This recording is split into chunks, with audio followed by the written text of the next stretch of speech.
سیدنا علی رضی اللہ تعالیٰ عنہ کی والدہ ماجدہ فاطمہ بنت اسد کا انتقال بھی 4 سنہ ہجری میں ہوا۔ جناب عبد المطلب کی وفات کے بعد قبیلے کی سرداری، خاندان کی سربراہی اور خانہ کعبہ کی تولیت کی ذمہ داری جناب ابو طالب کے کاندھوں پر تھی۔ وہ معاشی طور پر خوشحال نہیں تھے۔ اپنے 7 بچوں کے علاوہ اب چہیتے بھتیجے کی سرپرستی اور پرورش کی ذمہ داری بھی ان پر ہی تھی۔ ایسے میں سلیقہ شعار اہلیہ نے صبر و شکر، قناعت، سلیقہ مندی، فہم و فراست، سنجیدگی اور بردباری، دانش مندی، حکمت اور توکل علی اللہ کے ساتھ سفید پوشی کا بھرم برقرار رکھا ہوا تھا۔ انہوں نے بھتیجے کو اپنی حقیقی اولاد پر ترجیح دیتے ہوئے ماں کے پیار کی کمی کا احساس نہ ہونے دیا۔ گھر کی ہر عمدہ چیز اور بہترین پوشاک پر پہلے بھتیجے کا حق تھا، بعد میں اپنے بچوں کا۔ یہ چچی ہی کی تربیت کا اثر تھا کہ 7 بچے حضور نبی کریم صلی اللہ علیہ وآلہ وسلم پر جان چھڑکتے تھے۔ یوں اللہ کے رسول صلی اللہ علیہ وآلہ وسلم کے بہن بھائی آل ابو طالب ہی تھے۔ حقیقت تو یہ ہے کہ سرکار دو عالم صلی اللہ علیہ وآلہ وسلم کی حیات مبارکہ میں جن چند خواتین نے آپ صلی اللہ علیہ وآلہ وسلم کے لیے ماں کا کردار ادا کیا، ان میں آپ کی چچی جان حضرت فاطمہ بنت اسد رضی اللہ تعالی عنہا سب سے منفرد حیثیت رکھتی تھی۔ نبوت کے اعلان کے ساتھ ہی اہل مکہ کی محبتیں نفرتوں میں بدل گئیں۔ جو کل تک دوست تھے وہ دشمن بن گئے۔ اس کڑے وقت میں جناب ابو طالب کے ساتھ حضرت فاطمہ بنت اسد رضی اللہ تعالی عنہا ہی تھیں، جنہوں نے ممتا کی آغوش فراہم کی اور روح کے زخموں پر محبتوں کے پھاہے رکھے۔ انہوں نے اپنے بچوں حضرت جعفر اور حضرت علی کے ساتھ اسلام قبول کیا اور سابقون الاولون کے اعزاز سے سرفراز ہوئیں۔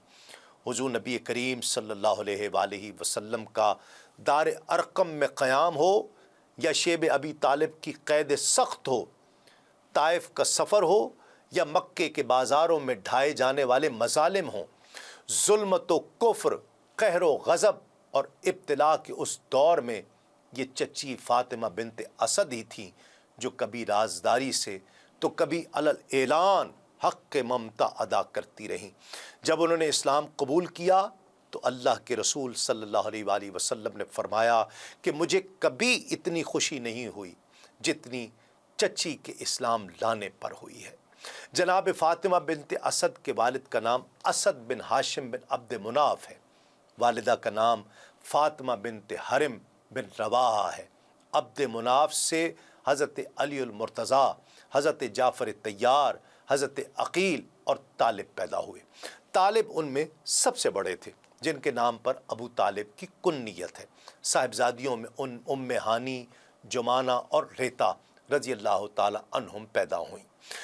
حضرت فاطمہ رضی اللہ تعالیٰ رسول اللہ صلی اللہ علیہ وآلہ وسلم کے دادا جناب عبد المطلب کی بھتیجی تھی اور یہ پہلی ہاشمی خاتون تھیں جن سے ہاشمی اولاد پیدا ہوئی۔ حضرت فاطمہ بنت اسد رضی اللہ تعالی عنہا جس دور میں آپ کی ولادت ہوئی، اس وقت اہل قریش کی شرافت ذلت و پستی کے گڑھوں میں دفن ہو چکی تھی، یہاں تک کہ اپنی نوزائیدہ بچیوں کو زندہ دفن کر دینا فخر کی بات سمجھی جاتی اور اس کے قصے محافل میں بیان کیے جاتے تھے۔ ویسے تو اہل قریش شریعت ابراہیمی سے کوسوں دور تھے، البتہ خاندان بنو ہاشم کی اکثریت کافی حد تک دین ابراہیمی ہی کی پیروکار تھی۔ حضرت فاطمہ بنت اسد خانوادہ ہاشم کی چشم و چراغ تھیں۔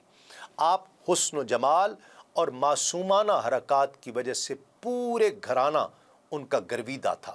خانہ کعبے کے متولی، بنو ہاشم کے باروب اور بردبار سردار عبد المطلب اپنی اس بھتیجی سے بے حد پیار فرمایا کرتے اور یہ پیار ہی ان کی ابو طالب سے نکاح کی بنیاد بنا۔ اللہ رب العزت نے انہیں حسن و جمال کے ساتھ پاکیزہ سیرت سے نوازا تھا۔ شوہر اور سسرال والوں کے دلوں پر راج کرنا انہیں خوب آتا تھا۔ جناب ابو طالب نے